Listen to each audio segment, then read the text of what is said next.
Destiny 2 is its own antagonist. The game is its own worst enemy. Now, this is not exactly a bold claim. Quite a few people believe this. Quite a few people recognize this. I'm saying it for a very specific reason. A lot of people have been talking about Destiny 2 in the past couple weeks. Everything from sunsetting and the general vaulting idea to the recycling of content, reused assets, and forcing players into a very strange cycle of rinse-repeat until you're wrung out and dry. I believe there are 5 primary causes of this, each of which is integral as to how Destiny functions as a project, as a service, and as a property. There is the DCV, or Destiny Content Vault, in conjunction with sunsetting. They both kind of fall under the same umbrella. There's the recycling and reissuing of content, the surprisingly regular lack of imagination in gameplay and things like strikes and stuff. Then there's the poor, nearly non-existent narrative. And lastly, and definitely most importantly, at least I think so, is Eververse and the monetization. Specifically, how they monetize the expansions and the content that they give to the player. First, I have to say, I don't envy Bungie's development team. Developing and maintaining a game that is functional, enjoyable, entertaining, and encourages a community to stay interactive is a very, very difficult task. However, as a consumer of their product, and somebody who enjoys the games that they've produced in the past, I really want Bungie to succeed. And I think these points need to be broken down, looked at, and listened to. The very first thing to talk about is actually going to be the Destiny Content Vault, or the DCV. That and sunsetting, because they roughly fall into the same category in how they affect the play cycle. All I mean by play cycle is what makes you jump on, how long you stay on, when you get off, and what you've acquired out of it, and whether or not it was worth your time to come back. First, the DCV. It's really quick and really quite simple, but the way it affects the game is actually pretty major. The goal of the DCV, as Bungie put it, was to remove content and change things up so that the rest of the game functions smoother, is more optimized, so that way things like matchmaking in PvP or during Vanguard strikes is a little smoother, loading in areas like the Lost Sectors is more consistent, it's not as stuttery or jumpy. The goal is to make sure Destiny 2 runs better. The problem comes with the amount of content being removed, which is pretty much the launch game. Almost half of the game has just disappeared. It's gone. It does not exist. If there is a raid you missed out on, unfortunate. If there were certain armor sets you wanted, unfortunate, you've missed out on it. But the biggest problem in the DCV is there's a genuine possibility that the items that have been removed simply will not return. There's a couple things that we know are pretty much guaranteed to return, like raids, because those are a fundamental part of Destiny. I'm certain strikes are going to come back, but there's still a genuine possibility that a couple of the worlds or areas won't ever exist again, and they'll just be, lost into YouTube replays or Twitch streams or long-lost clips of just weird bugs. And then there's sunsetting, which everybody who's major in Destiny has actually talked to death about, because they're right, it is a bad idea to sunset something. Now, it's not as simple as, ooh, sunsetting bad, oonga boonga, must hate sunset. There are reasons for sunsetting certain items, but doing a sort of blanket sunset where they become useless nearly across the board, that's the biggest problem. That's where the biggest issues occur. Now, for the 3 of you or so that don't know what sunsetting is, it's when content is given some kind of restriction to prevent it from creeping in and becoming more prominent than the new content that's being dropped. It's so that you have a reason to pursue the new content rather than just stick by the same old 2 or 3 guns you've been using for the whole couple months or however long the expansion's been out. Both the DCV and sunsetting end up doing the same thing to the player, which is rendering the time that they have spent, the hours, the days, the weeks, and months even, trying to get items, meet goals, and achieve content, are rendered useless and locked behind a wall of inaccessibility, which invalidates the player's efforts. There are 2 factors which encourage sunsetting and to a lesser degree vaulting. The first one is the recycling and the reusing of content, and that stuff, you'll see a lot of hand cannons and auto rifles using the same model with slightly different coats of paint or very minimalistic alterations. There's a hand cannon called the Imset HC4, and then another hand cannon called the Jack Queen King 3. The second hand cannon is the exact same as the first one. The difference is that there's a little wire, a little bit of glowing bits, and it's colored green. At the end of the day, it's the same exact hand cannon. Same functionality, same potential rolls, same everything.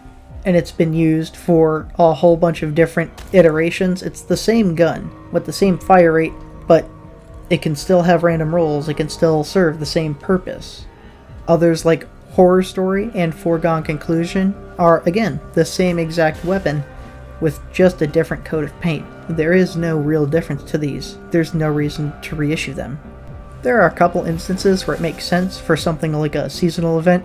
So like the Braytech Werewolf and the Braytech Winter Wolf, they are literally the same exact weapon with just a different coat of paint to stand in for the seasonal event. But it doesn't change the fact that it's a reissued weapon. I bring these examples up because they're what Bungie uses to justify them reissuing the same weapon. At the start of Destiny 2, there were static rolls, which is why certain weapons could just be reskins of another with a different coat of paint. That coat of paint, all it represented was a slightly different roll on an existing weapon, so there was some justification in it there. But with random rolls, there's no justification for a different splotch of paint on an already existing gun. In fact, because there are so many reissued models of so many of the same gun, you should just be allowed to swap out the physical characteristics or paint characteristics. And Bungie has actually done this before through Eververse. They've used Eververse to reissue weapons with a different skin, except you pay for the skin. Now, you don't actually get a different weapon, it's literally just a skin, so it's just the looks, which brings into question the existence of other models with different paint jobs if you can already just take one existing model and change its visual characteristics with a purchase of silver. Don't get me wrong, for exotics it makes sense. They're special weapons, they should be treated special, they should be treated differently. But when you get a Not Forgotten or an Old Fashioned for the 19th time, and you see that there's a skin available in Eververse, and then the very next expansion, there's another Old Fashioned, just under a different name, with a slightly different look, why are you getting that same gun?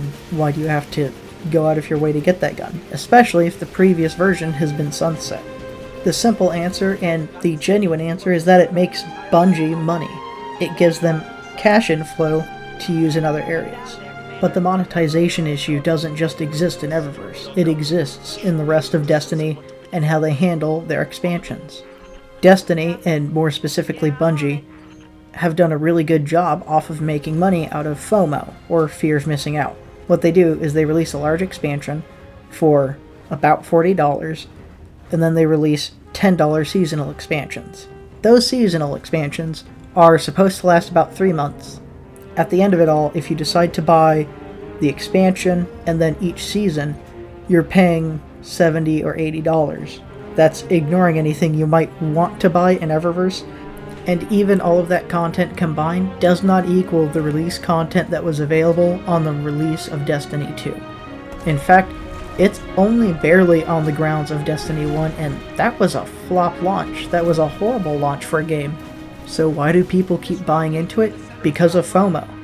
If you're a player like me and you enjoy Destiny for what it is, it's a fun space shooter with interesting powers, albeit a little bit shallow and flat.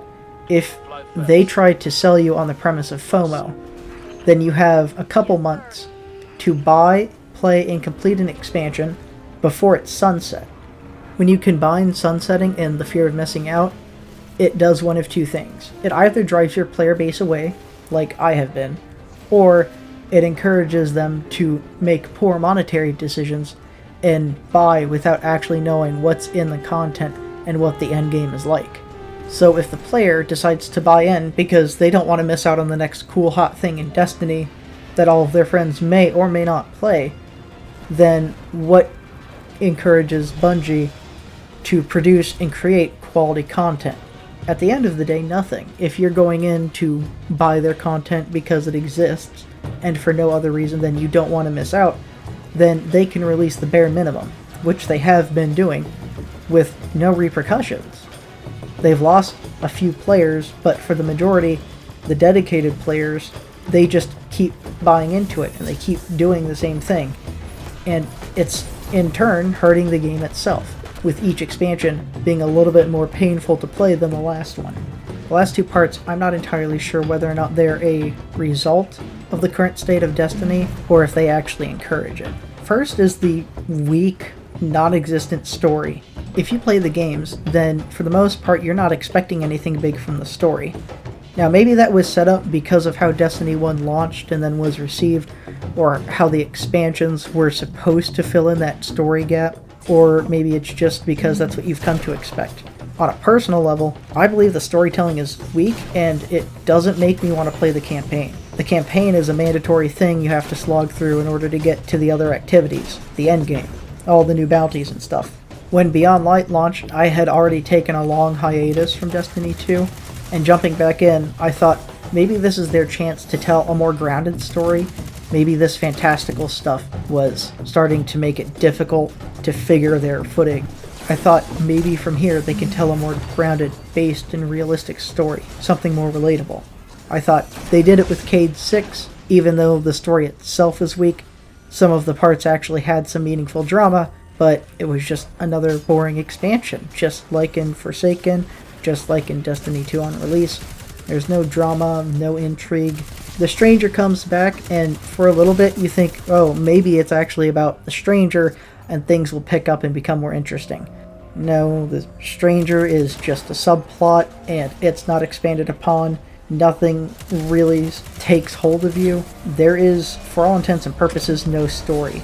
It's just exposition. And exposition is not a story. And yet, all Bungie has to do to justify selling this is to make the bare minimum possible and package it as something exciting. That's why all the trailers feel the exact same way. Deep, bassy, quick cuts, jumps, anything to get your attention and go, ooh, this is interesting. This next expansion story is not going to be good. I hope to be proven wrong. I genuinely do. But it's not going to exist. There's going to be a couple parts that get memed, but the story itself won't mean anything. The last thing to talk about is a little bit difficult to really articulate. It's the gameplay.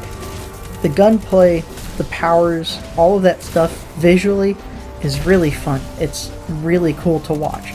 The shooting, it still feels great, although after playing on mouse and keyboard for a little bit and going back to controller really does need some adjustments to actually A, compete, and B, feel as smooth. The aiming is a little stiff compared to mouse and keyboard. It always will be, but even compared to like the new Modern Warfare, it's a bit rigid. There are a few options missing, which would really enhance what it feels like to play. Something that's frustrated me since Destiny 1, that weird reduction in turn speed when you're sprinting. Like, that just needs to go. That's just awkward and prevents the player from being more creative with their movement. It literally just is nothing but a restriction. Everything else about the game, though, is really weak. I mean, absolutely everything. Raids are the only strong part of Destiny. Dungeons, which are very, very, very few and incredibly far between each expansion, those offer the greatest variety in gameplay, but once you've beaten them once, there's no reason to go back. There's nothing to challenge you, nothing to test your skill, your intellect. There's not even anything to test your build other than how many ads you can slay in one press of your super. This makes Destiny and all of its grinding not just painfully repetitive, but dangerous to the rest of the game, because now everything has to be balanced around this very simple, very easy to digest aspect that could easily be expanded upon, but in doing so would probably make a lot of other parts of the game feel tacked on or outdated. I mean, it could be things just as simple as creating an interesting boss fight and an interesting boss mechanic in every strike. Add a couple different puzzle pieces. Strikes should be the training grounds for things like dungeons and raids. They should be just easy enough to get into when you're at the right level, and they should be complex enough to encourage you to think a little bit on your first couple passes through the strike.